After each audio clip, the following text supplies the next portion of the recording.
우리에게 주시는 말씀 데살로니가 후서 2장 1절로 12절 말씀입니다. 형제들아, 우리가 너희에게 구하는 것은 우리 주 예수 그리스도의 강림하심과 우리가 그 앞에 모임에 관하여 영으로나 또는 말로나 또는 우리에게 받았다 하는 편지로나 주의 날이 이르렀다고 해서 쉽게 마음이 흔들리거나 두려워거나 하지 말아야 한다는 것이라. 누가 어떻게 하여도 너희가 미혹되지 말라. 먼저 배교하는 일이 있고 저 불법의 사람 곧 멸망의 아들이 나타나기 전에는 그날이 이르지 아니하리니 그는 대적하는 자라 신이라 불리는 모든 것과 숭배함을 받는 것에 대항하여 그 이외에 자기를 높이고 하나님의 성전에 앉아 자기를 하나님이라 내세우느니라. 내가 너희와 함께 있을 때 이 일을 너희에게 말한 것을 기억하지 못하느냐.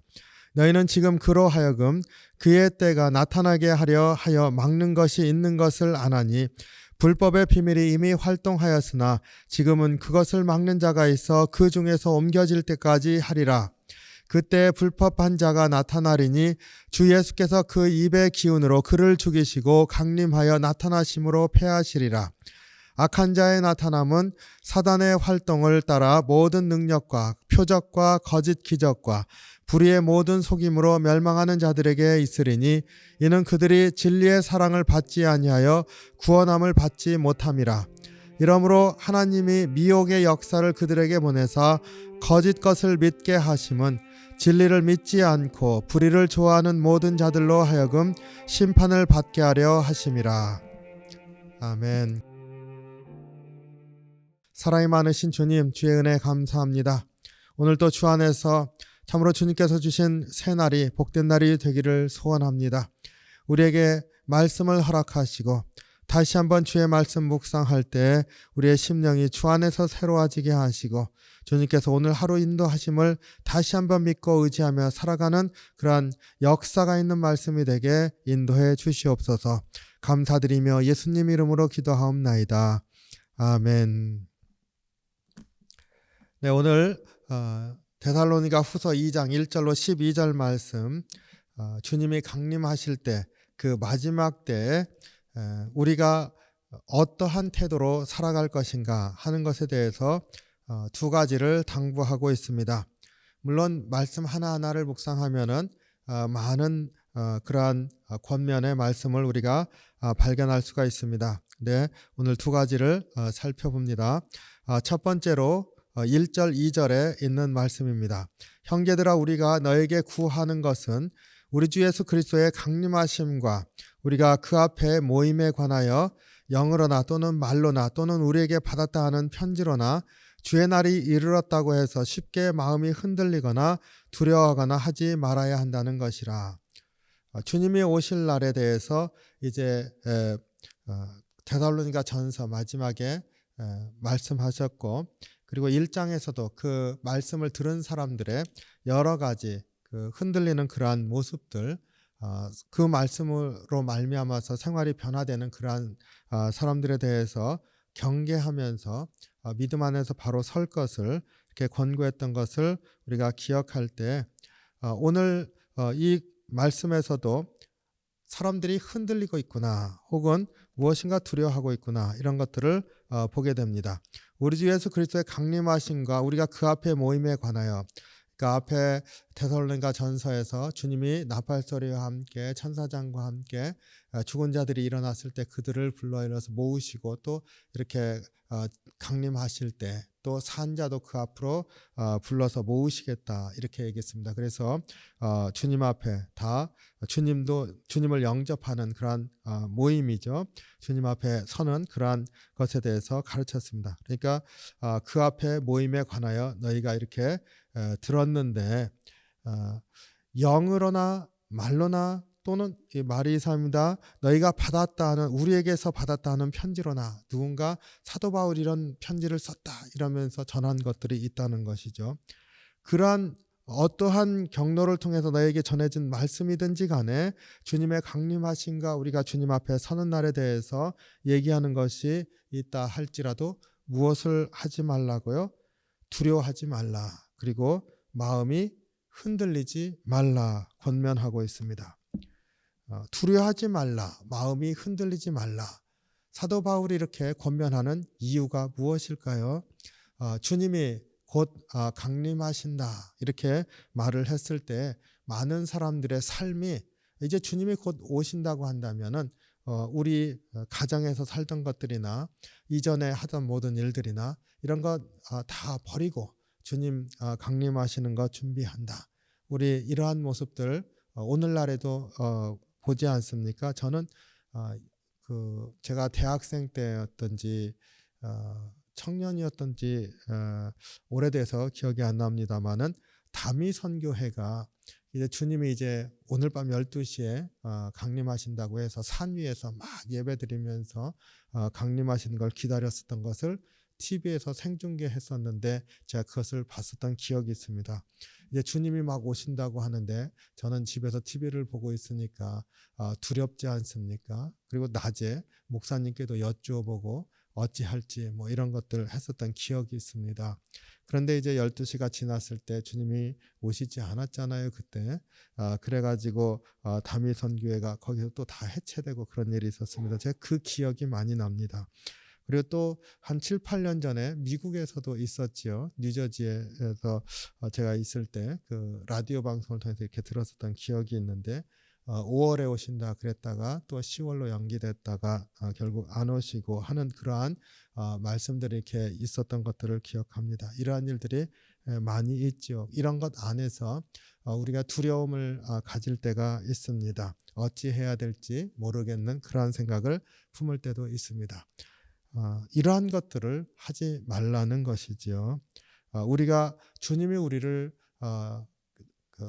위해서 오시는 것이지 주님이 오셔서 우리를 멸망시키는 것이 아니지 않습니까? 우리를 구원하시는 주님이 우리를 찾아오시는 겁니다.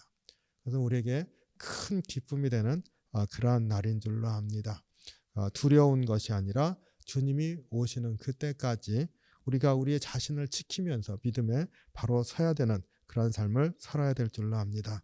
두려워하거나 마음이 흔들리지 말라 이렇게 사도 바울이 권면하는 이 말씀이 오늘 나에게 어떠한 도전이 되는지 무엇을 생각하게 하는지 한번 깊이 묵상해 보시기 바랍니다. 주님이 우리를 찾아오신다고 했을 때 요즘 같으면은 참 주님 빨리 오셨으면 좋겠다 하는 생각도 들지 않습니까? 그러나 그러한 것을 떠나서 우리의 심령이 흔들리지 않고 주님을 바라보면서 견고하게 서는 것이 무엇보다 중요하다. 흔들리거나 두려워하지 말라 하는 이 말씀 꼭 심령에 새기기를 원합니다.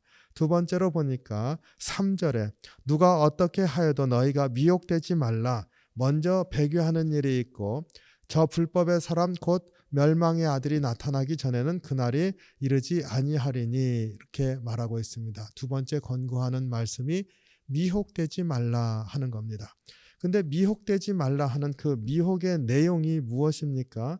그 미혹의 내용은 그 주님을 바라보는 것으로부터 벗어나게 만드는 것이죠.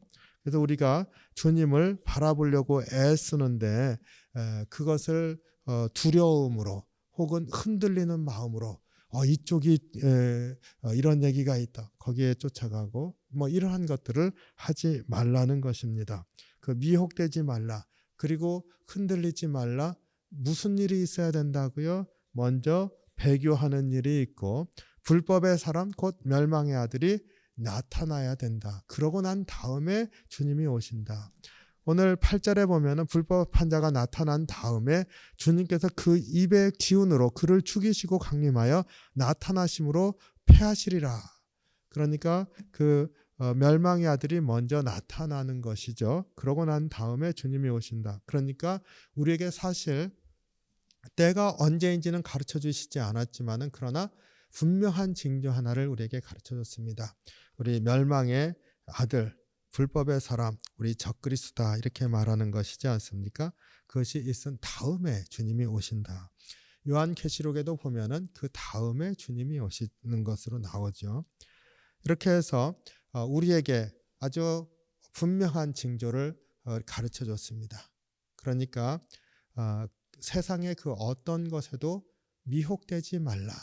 그럼 무엇을 하라는 겁니까? 그 미혹되는 사람들에 대해서 언급하는 그 10절에 보면은요. 불의의 모든 속임으로 멸망하는 자들에게 있으리니 이는 그들이 진리의 사랑을 받지 아니하여 구원함을 받지 못함이라. 미혹되는 사람들에게 일어나는 일이 무엇 때문이에요? 진리의 사랑을 받지 않았기 때문이다. 그러니까 뒤집어서 얘기를 하면은 우리가 주님이 오실 때까지 우리가 믿음을 지키며 사는 것은 진리의 사랑을 믿는 것이죠. 진리를 붙들고 살아가는 것이라, 주님을 바라보면서 사는 것이라 하는 것이죠.